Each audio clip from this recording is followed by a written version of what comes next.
নিজের চেয়ারে বসে টাকা নিচ্ছেন পঞ্চায়েত প্রধান। ভাইরাল ভিডিও প্রকাশ্যে আসতে শুরু রাজনৈতিক তরজা। কড়া নিশানা বিজেপির। সত্যতা মিললেই কড়া ব্যবস্থা নেওয়ার হুঁশিয়ারি জেলা তৃণমূল সভাপতির। তৃণমূল নেতাদের বিরুদ্ধেই বারবার কাটমানি নেওয়ার অভিযোগ তোলে বিরোধীরা। এবার তৃণমূল পঞ্চায়েত প্রধানের টাকা নেওয়ার ভিডিও ভাইরাল নেট দুনিয়ায়। সেই ভিডিও প্রকাশ্যে আসার পরে শাসক দলকে নিশানা করে বিজেপি নেতৃত্ব। ভিডিওতে দেখা যাচ্ছে শালবনী ব্লকের 4 নম্বর বাঁকিবাঁধ গ্রাম পঞ্চায়েতের প্রধান ধনঞ্জয় মাহাতোর এই টাকা নেওয়ার ভিডিও। সত্যতা আমরা যাচাই করিনি, তবে এই ভিডিও এখন ভাইরাল। শোরগোল পড়ে গিয়েছে রাজনৈতিক মহলে। যদিও চক্রান্তের তত্ত্ব খাড়া করেছে অভিযুক্ত পঞ্চায়েত প্রধান। মেদিনীপুর সাংগঠনিক জেলা বিজেপির মুখপাত্র অরূপ দাসের কটাক্ষ, এই ভিডিওতে কাটমানি নেওয়ার প্রমাণ মিলেছে। তৃণমূল সংস্কৃতি, তারা কাটমানি ছাড়া এগোয় না। ঘটনা প্রকাশ্যে আসতেই অস্বস্তিতে শাসক দল। মেদিনীপুর সংগঠনকে জেলা তৃণমূল সভাপতি তথা বিধায়ক সুজয় হাজরা জানিয়েছেন, তাকে দলের তরফে পুরো বিষয় জানতে চাওয়া হবে। ঘটনার সত্যতা প্রমাণিত হলে দলীয় স্তর এবং প্রশাসনিক স্তরে কঠোর ব্যবস্থা নেওয়া হবে। এই গোটা ঘটনার জের কোন দিকে গিয়ে দাঁড়ায় সেটাই এখন দেখার।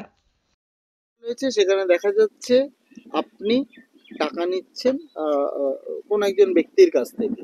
কি পারপাসে টাকাটা নিয়েছেন? এটা সম্পূর্ণ চক্রান্ত করে আমাকে করছে। যেই ভিডিওটা দেখা যাচ্ছে সেই ভিডিওটাতে আপনি ছবিটা আমি। আচ্ছা, ওটা আপনার অফিসের? হ্যাঁ, ভিডিওটা আপনার অফিসের ভিডিও?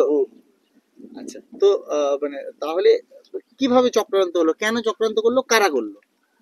এখন আমি টেন্ডার গুলা আগে ছিল মানে অফলাইনে হতো, আমি সেইটাকে অনলাইন করতে গেছি। কতদিন আগে অফলাইন হতো? এই গত একবার হয়েছে, আর এইবার। এবার টেন্ডার অফলাইন হয়েছে না অনলাইন? অনলাইন। অনলাইনে। আর অফলাইনে লাস্ট কবার হয়েছে? একবার হয়েছে। কালের চক্রান্ত মনে করছেন আপনি? ওটা কন্ট্রাক্টর। টাকাটা নিলেন কেন? টাকাটা আমি নিইনি তো, এটা সম্পূর্ণ চক্রান্ত করে। ভিডিওটাতে দেখা যাচ্ছে ভিডিওটা চক্রান্ত করেছে। ওটা বলছি না, টাকাটা তো আপনি হাতে করে নিয়ে রাখলেন, ওটা কেন নিলেন? ওটা চক্রান্ত করে কেউ যদি ওইটা ইয়ে করে তাহলে। আচ্ছা, চক্রান্ত করে আপনাকে টাকাটা দিল, আপনি টাকাটা নিলেন। চক্রান্ত করে আপনাকে টাকাটা দিল, আপনি টাকাটা নিয়েছেন?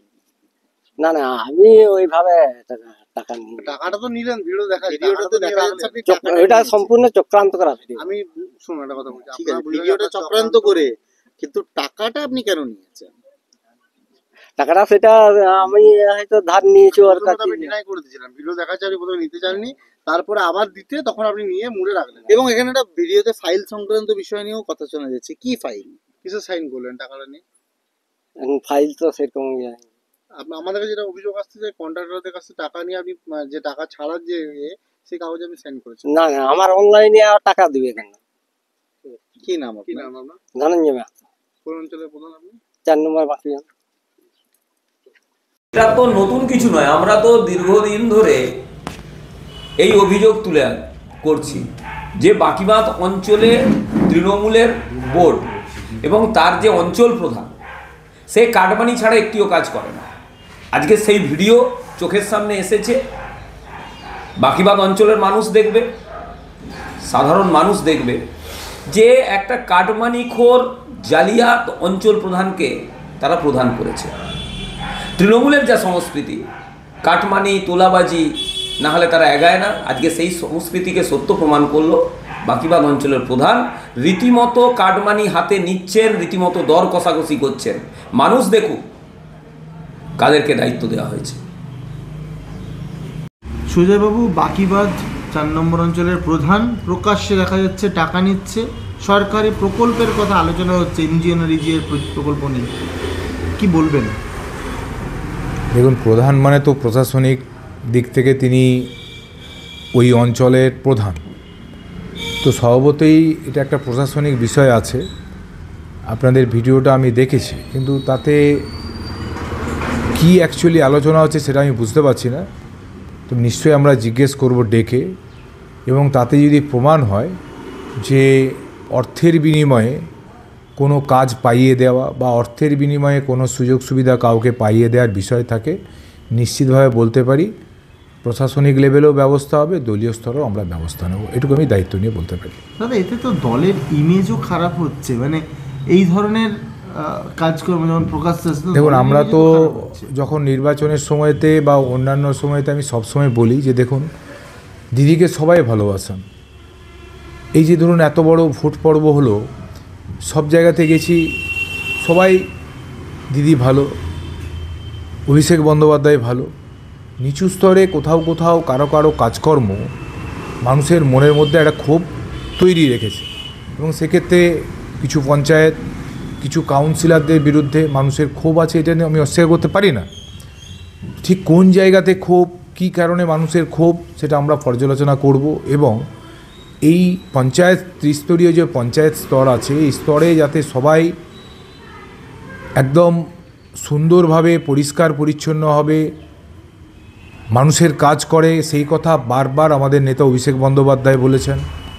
আমাদের নেত্রী, আমাদের সকলের প্রিয় দিদি মমতা বন্দ্যোপাধ্যায় বারবার বলেছেন যে স্বচ্ছতার সাথে কাজ করতে হবে, প্রশাসনিক লেভেলে মানুষের পাশে থাকতে হবে, মানুষের জন্য কাজ করতে হবে। তারপরেও কিছু মানুষের মধ্যে লোভ, কিছু মানুষের কাজ না করার মানসিকতা, কাজ না করে পয়সা নেওয়ার মানসিকতা, এটা সামাজিক ব্যাধি।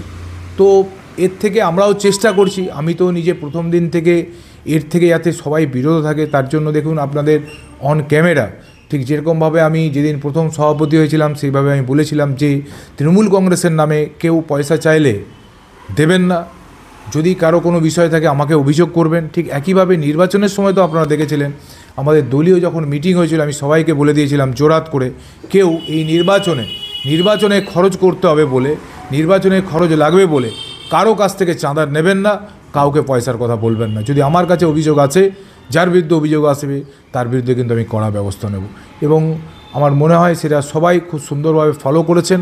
এটাই হওয়া উচিত, কারণ নির্বাচন আসা মানে কেউ কেউ ভাবে যে একটা সুযোগ চলে এলো, কোনো একটা দলের কর্মসূচি মানে কেউ কেউ ভাবলো যে আমার একটা সুযোগ চলে এলো, আমি বিভিন্ন জায়গা থেকে পয়সা তুলি। সেই যে মানসিকতার পরিবর্তন করতে হবে, এবং গত কয়েক বছরে আমি এটুকু দায়িত্ব নিয়ে বলতে পারি সেই মানসিকতার বেশিরভাগ ক্ষেত্রেই পরিবর্তন হয়েছে, কিন্তু কোথাও কোথাও কিছু কিছু ক্ষেত্রে কিছু কিছু মানুষের কিছুটা লোভ এখনও আছে, ধীরে ধীরে কাটবে, এটুকু আমি বলতে পারি।